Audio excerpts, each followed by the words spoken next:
मैं सबसे पहले मनोज सर के पास चलूंगा। मनोज सर, पूरे बजट को आप 10 में से कितने नंबर देंगे? आप इकोनॉमिक अफेयर्स के एक्सपर्ट रहे हैं, सालों तक आपने पिंक न्यूज़पेपर्स के लिए काम किया है, आप इस बजट को आज कैसे देखते हैं? दीपक, ये बहुत ही अच्छा बजट है। देखिए, मैंने अपने करियर में ऐसा बजट नहीं देखा जहां की सरकार ने या वित्त मंत्री ने एक आम आदमी की ज़रूरत का ध्यान रखा है, और लेकिन साथ ही जो ग्लोबल इन्वेस्टर हैं, डोमेस्टिक बड़े इन्वेस्टर हैं, उनको इकोनॉमिक रिफॉर्म्स के जरिए अट्रैक्ट किया है। जो मैसेजिंग गई है बहुत अच्छी गई है। आप देखिएगा कि जब हमारे यहाँ पेंडेमिक हुआ, पेंडेमिक में हमारे सामने सबसे बड़ी समस्या क्या थी? पेंडेमिक के बाद जो हमारा लॉकडाउन हुआ, इकोनॉमी जो बंद हुई, लाखों करोड़ों मजदूर जो वापस अपने घर में गए, तो उन माइग्रेंट लेबर्स में से कईयों के पास आज की डेट तक नौकरी नहीं थी, उनको नौकरी देना सबसे बड़ी समस्या थी।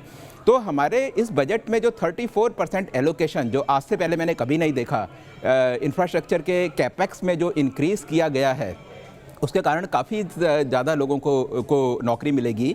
और उसके साथ साथ इंफ्रास्ट्रक्चर के साथ साथ कई सेक्टर होते हैं, जैसे स्टील हो गए और उसके साथ जैसे सीमेंट हो गई, इन सेक्टर्स को भी एक पुश मिलेगा। यहाँ भी काफ़ी सारे लोग वो है नौकरी करते हैं।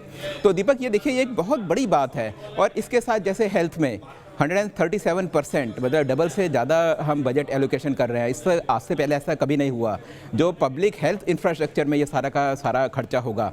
जब हम वैक्सीनेशन में 35,000 करोड़ की बात करते हैं, तो हमें ये चीज़ देखनी पड़ेगी कि वैक्सीनेशन से लोगों की हेल्थ तो बढ़ेगी, लेकिन साथ साथ कई सेक्टर्स है, जैसे टूरिज्म हो गया, होटल हो गया, एंटरटेनमेंट हो गया।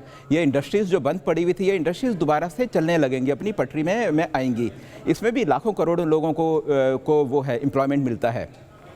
लेकिन साथ ही साथ दीपक, आपने देखा कि आज शेयर मार्केट 2000 पॉइंट ऊपर था। उसका रीज़न क्या था? क्योंकि जो इकोनॉमिक रिफॉर्म्स जो कि सरकार करने में डरती थी, वो इस बारी सरकार ने कर दिया। जब हम एफडीआई को खोलते हैं, हम इंश्योरेंस में एफडीआई को 49% से 74% करते हैं, तो ये ग्लोबल इन्वेस्टर को एक मैसेज जाता है कि हाँ, हम लोग सीरियस हैं रिफॉर्म्स में। दूसरा, आपने देखा होगा कि हमारे सामने सबसे बड़ी समस्या ये जो बैंक के एनपीएस की थी, तो इसमें प्रॉपर रोड मैप तैयार करा गया है। एक बैड बैंक का प्रोविज़न किया गया है, जिससे कि बैंक के एनपीएस कम होंगे। उसी तरीके से हम देखें कि सरकार ने बोला है कि कुछ प्राइवेटाइज करेंगे बैंक्स को। तो ये सारी की सारी चीज़ें एक मैसेज देती है इन्वेस्टर को, जो कि मैसेज बड़ा पॉजिटिव जाता है। और अगर प्राइवेट इन्वेस्टमेंट भी हमारा, अगर हम सोचें कि इसके थ्रू आएगा, तो आप देखिएगा कि हमारी इकोनॉमी को कितना बड़ा बूस्ट मिलेगा। 10 में से कितने नंबर सर आपके हिसाब से? मैं तो 9 नंबर दूंगा। मैंने तो देखिए इतना अच्छा बजट काफ़ी लंबे टाइम से देखा नहीं है।